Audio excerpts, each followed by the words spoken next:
कश्यप नामक ऋषि एवं उनकी पत्नी दिति को दो पुत्र हुए, जिनमें से एक का नाम हिरण्याक्ष तथा दूसरे का हिरण्यकशिपु था। हिरण्याक्ष को भगवान विष्णु ने पृथ्वी की रक्षा हेतु वराह रूप धरकर मार दिया था। अपने भाई की मृत्यु से दुखी और क्रोधित हिरण्यकशिपु ने भाई की मृत्यु का प्रतिशोध लेने के लिए अजेय होने का संकल्प किया। सहस्रों वर्षों तक उसने कठोर तप किया। उसकी तपस्या से प्रसन्न होकर ब्रह्मा जी ने उसे अजेय होने का वरदान दिया। वरदान प्राप्त करके उसने स्वर्ग पर अधिकार कर लिया, लोकपालों को मारकर भगा दिया और स्वतः संपूर्ण लोकों का अधिपति हो गया। देवता निरुपाय हो गए थे। वे असुर हिरण्यकशिपु को किसी प्रकार से पराजित नहीं कर सकते थे। ब्रह्मा जी की हिरण्यकश्यप कठोर तपस्या करता है। उसकी तपस्या से प्रसन्न होकर ब्रह्मा जी वरदान देते हैं कि उसे न कोई घर में मार सके, न बाहर, न अस्त्र से और न शस्त्र से, न दिन में मरे न रात में, न मनुष्य से मरे न पशु से, न आकाश में न पृथ्वी में।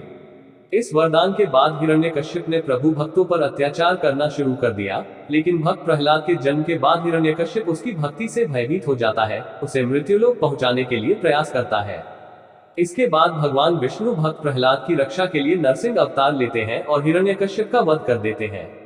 भगवान नरसिंह में वे सभी लक्षण थे जो हिरण्यकश्यप की मृत्यु के वरदान को संतुष्ट करते थे। भगवान नरसिंह द्वारा हिरण्यकश्यप का नाश हुआ, किंतु एक और समस्या खड़ी हो गई। भगवान नरसिंह इतने क्रोध में थे कि लगता था जैसे वे प्रत्येक प्राणी का संहार कर देंगे। यहाँ तक कि स्वयं प्रहलाद भी उनके क्रोध को शांत करने में विफल रहा। सभी देवता भयभीत हो भगवान ब्रह्मा की शरण में गए। परमपिता ब्रह्मा उन्हें लेकर भगवान विष्णु के पास गए और उनसे प्रार्थना की कि वे अपने अवतार के क्रोध शांत कर ले, किंतु भगवान विष्णु ने ऐसा करने में अपनी असमर्थता जतलाई। भगवान विष्णु ने सबको भगवान शंकर के पास चलने की सलाह दी। उन्होंने कहा कि चूंकि भगवान शंकर उनके आराध्य हैं, इसलिए केवल वही नरसिंह के क्रोध को शांत कर सकते हैं। और कोई उपाय न देखकर सभी भगवान शंकर के पास पहुंचे। देवताओं के साथ स्वयं परमपिता ब्रह्मा और भगवान विष्णु के आग्रह पर भगवान शिव नरसिंह का क्रोध शांत करने उनके समक्ष पहुंचे, किंतु उस समय तक भगवान नरसिंह का क्रोध सारी सीमाओं को पार कर गया था। साक्षात भगवान शंकर को सामने देखकर भी उनका क्रोध शांत नहीं हुआ, बल्कि वे स्वयं भगवान शंकर पर आक्रमण करने दौड़े।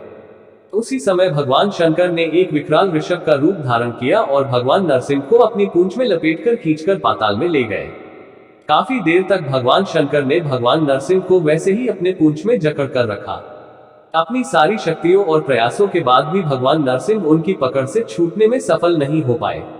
अंत में शक्तिहीन होकर उन्होंने ऋषभ रूप में भगवान शंकर को पहचाना और तब उनका क्रोध शांत हुआ। इसे देखकर भगवान ब्रह्मा और भगवान विष्णु के आग्रह पर वृषभ रूपी भगवान शंकर ने उन्हें मुक्त कर दिया।